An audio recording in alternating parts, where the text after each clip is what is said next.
It was May 2011. We were at the beach and my mom came up to me and she's like, I don't remember that mole being that big. So I went into a dermatologist, they took a biopsy and they did find a trace of some stage 1 melanoma. They carved out, stapled me up, and that was it. The scar is right up here on the left clavicle, and I was like, oh, what if I just got an F? And it was just a scarf, right? And yeah, now I have a permanent scarf around my neck. When I look back at it, I never thought that the road ahead would be what it was. I mean, now I have a year-round Goose Island beer, which is unbelievable. And still putting money towards cancer research. It was 2015. I was going to a Halloween party. I really honestly just went to itch, and I was kind of like, what is this? A lump popped up on the left side of my neck. I went and saw a doctor at like a real janky kind of spot. They're like, oh, it's just your lymph nodes, take these antibiotics, and that lump will just go away. And it didn't. It actually got a little bigger.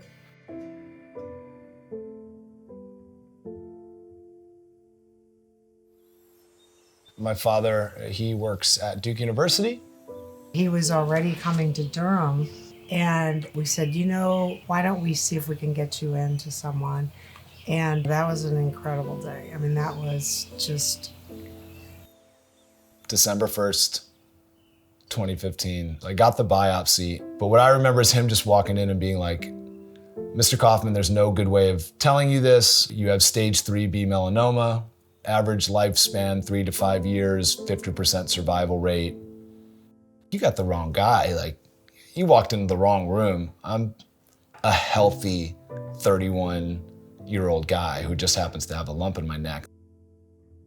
I met up with my mom, my twin brother, and my dad actually at a barbecue restaurant. And I just remember I had to excuse myself to the bathroom multiple times to just like cry and try to figure out how all of a sudden my life had just completely flipped around. I didn't want to be around anybody because I was just so depressed and so sad that I didn't want anybody to see me like that. So that was a really tough day. My doctors were always trying to find ways for me to cope outside of, you know, medication. What can I do with my time that I'm not in the hospital to maybe keep the positive mental attitude? So I would start going to the pool to do laps. And one day I'm swimming laps and I get to, 10 back and forth, and I kind of like lay in the pool and I'm looking at the ceiling of the pool and my ears are underwater. 40 minutes later, I had just been laying there with my ears underwater. Everything is just drowned away, like almost silence. And I made that into a huge hobby of mine. I had only really been with Goose for a little less than a year when I got diagnosed. Love Jonny, great guy to have around the brewery. He couldn't work, he was going through chemo. I said, whatever you need, man, we're here to support you, your family. It started off with really just me obviously needing time off work with surgery. My immediate response is, let's do something about it. Let's fix this. Let's try something. That's when they told me that I would be having a neck dissection to take out some lymph nodes. That surgery was terrible. They mentioned like a small discomfort, and it was just the most pain I think I've ever felt in my life. They were really confident. They're like, we took out 65 lymph nodes and 3 of them were cancerous. I got out of the hospital on Christmas Eve, and really I went into 2016 cancer-free and excited to move forward with a gnarly battle wound. But that's when March 5th is my birthday. All of a sudden I had more lumps, but they were up here in the back of my head.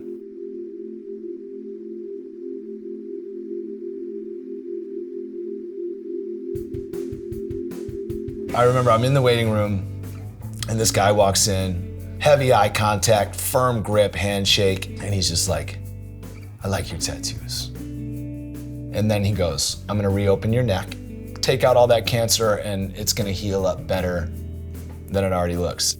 April 1st was when I had my second neck dissection. And that was the one and only Dr. Dutra. Every time I would have like a surgery or something, my doctors would look at me and be like, okay, now we're all gonna discuss what the next step is, right? It's always the next step. So they called me and they said, it's happened twice, and they're like, we can't just keep giving you neck surgeries. How do you feel about 30 days of radiation? They thought that would help it not return. Because again, they kept noticing, oh, it's not going anywhere else, it's just right here. I decided for 30 days of radiation, I would wear a different pair of socks all 30 days. And I would put it on like social media, you know? And all of a sudden people were sending me socks. I was getting socks in the mail, people were leaving them on my doorstep. And they remind me of a terrible time, but a terrible time that was also like, I don't know, there was some light in it. There, you know, it wasn't all dark. I'm looking at this, you know, 4-page list of side effects with radiation, pages and pages of side effects. And it's crazy because I saw the loss of taste on there and I was like, oh, that'll kind of suck. But oh, the hair and oh, the itching and the rashing and the headaches and oh, I mean, just the list kept going on. And by far, absolutely by far, the worst side effect was not being able to taste anything. No taste at all. And that's when all this weight loss comes into play. And all these people look at you when I would go out and they're like, oh, Johnny's losing all this weight. It's definitely the cancer. The cancer is making him lose weight, when that's not really the case. I was losing weight because I wasn't eating. I just remember him wasting away physically. The doctors told him, if you don't start eating, we're going to put a tube in your stomach. Then I started doing oatmeal. I realized that oatmeal in the morning was easy on the throat. But the problem was even though they were easy to eat, I couldn't taste it. There was a lot of depression during that time because I felt like I had put so much work into being in this beer industry, years and years. Kind of always wanted to work at a brewery, finally got out of the bars, got to the brewery, great brewery, everything's going great, and now I can't, like, are you kidding me? I can't taste anything now. My buddy would bring a pizza home and I could smell the pizza, but I knew if I took a bite of it, it would just taste like cement. I would try a bite just to see, but it was always a big disappointment until that morning, that wonderful, crazy morning where I went to the kitchen, grabbed my bowl, grabbed my oats, some milk, heated it up, and then threw some mangoes and cinnamon on top of it and took a bite out of it. I almost dropped the bowl. Oh my God, I can taste this. I can taste the cinnamon, I can taste the mangoes. I start yelling, I wake up my girlfriend, I wake up my roommate, like, what's happening? They thought I was hurt. You know, they came running out of the kitchen and I like held out the bowl and I'm like, this is glory, like I can freaking taste it. So for pretty much about 2 weeks, that was what I ate for 2 weeks straight. But then all of a sudden, other things started coming back. Beer was definitely on the table, you know, I was cancer-free, healthy. Flavor comes back, taste comes back, life moves on. We're still in 2016 and things are getting back on track. Everything's going well, I was in remission, and then I went in for my scan, right? Every 3 months I go in for my scan, and it had returned in my right lung. There was a 1 millimeter spot in my right lung.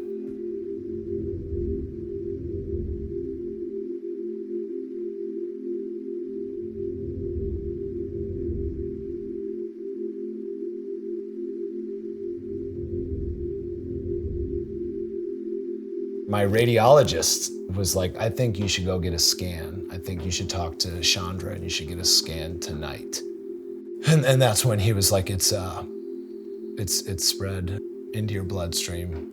And it's everywhere. It's in your organs. It's moving around, and we don't know why in November it was just in your pelvic bone and what happened. They basically gave me an 8% chance to see 2019.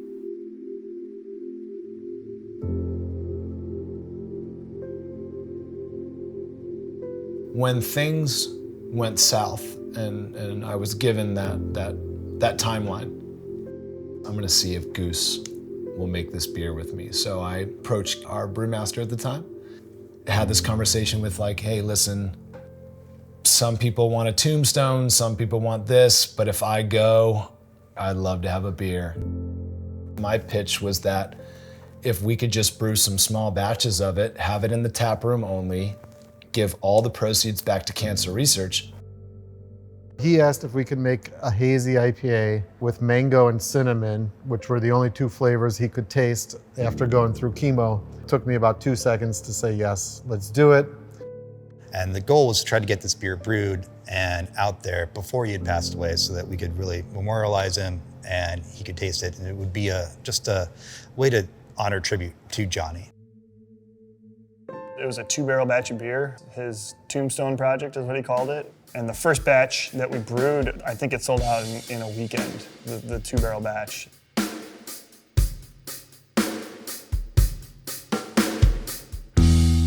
I cried for 2 days straight, and then I was like, you know what? I'm gonna make this the best. If I have 3 to 12 months, I'm gonna go out with a bang, and I'm gonna travel, and I'm gonna eat what I want, I'm gonna do what I want. So I basically started reaching out to people, coworkers at Goose, homies, just saying, if there's anything you're doing, if you're taking a trip, you're going to see a show, you're gonna go skateboarding, let me know, because I'm trying to do all of it, and I'm not trying to waste any time.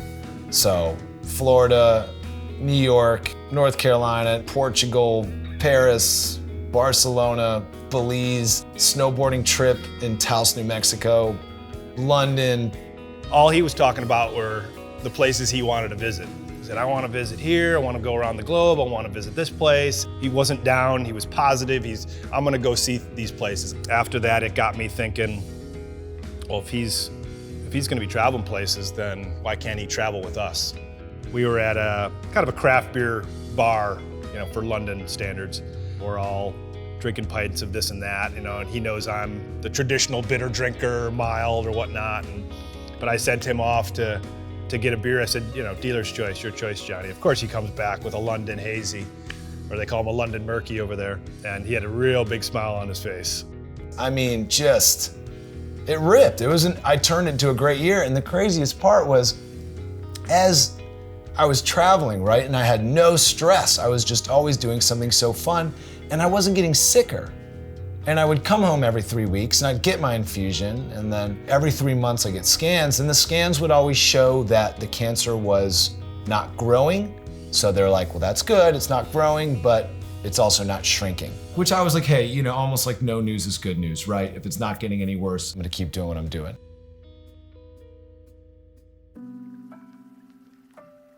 When I would have a bad day, or I'd have a doctor's appointment that didn't go well, skateboarding is something that has continued to really, really help me cope.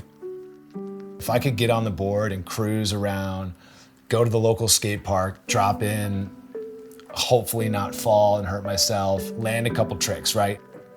When you go up and you land that trick and you ride away clean, you feel 10 feet tall. It was February 13th. It was my second infusion of 2019. And I had also gotten a scan a couple days before there. So I knew that when I went in for my infusion, they would also be like, oh, this is what your scan looked like. And I was very much expecting them to say what they had said my last 6 scans, which is, it's not growing. And I walked in to get my infusion, and my doctor had looked like she was almost crying. She looked like, and she looks at me and she's just like, it's all gone. There's nothing left. I mean, I just couldn't believe it. I was like, what do you mean it's all gone? She's like, we can't see any cancer in your body at all. Not one bit, not a millimeter. There's no way, no way. You guys, it was everywhere and it was in the bloodstream and you guys told me it was impossible to take it out of the bone, and now it's just all gone. So that day was something special because my favorite part about getting good news is making those phone calls. Ecstatic would be the word I would describe when you told me that you were cancer-free. Guess who's cancer-free? Yeah. I was also very optimistic and hopeful for the future, for this opportunity for John to be a champion of the cause. I wanted to cry so bad. I was so happy. And so is Roop. Dude, I knew it, man. Oh yeah, I knew it, man. My guy. Oh, are you serious? So long. So free. Oh my God. It felt like the whole day had just reset, and it was just beautiful out because of the news that you gave. Sometime in between the brew day and the release day, he got the news that he was cancer-free. So in that moment, it went from being a memorial beer and a tombstone beer to a celebration beer.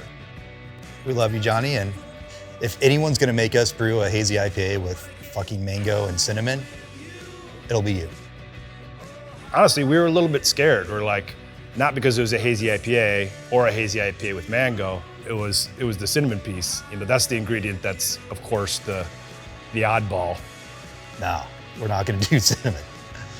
Said, no, you've gotta have the cinnamon in there. That's what really makes this beer like kind of come together. And it's one of the three things that I could taste when I actually lost my palate, that mango, oats, and the cinnamon. And I gotta get that all into one beer. I could probably fall into that camp of one of the curmudgeon-y traditional brewers who didn't like the whole hazy thing. It was such a wacky beer for Goose Island. A hazy beer for one, but also had mango and cinnamon in it, which is like weird for the hazy space in general. So we were just going from 0 to 100 with this beer, diving right into the hazy game. The amazing thing about the beer, you know, once we finally released it and it got a larger release, is the reaction to the beer. Initially, that was the target. Let's do a small batch can release, and then it quickly turned into, yeah, this is a big deal. This is a big deal. We need to really start ramping this up.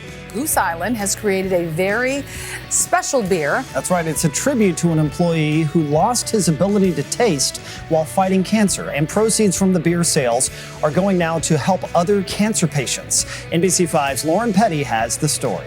Nobody deserved a good ending like that more than Johnny, and I'm glad we're able to celebrate it, and we're talking about it right now.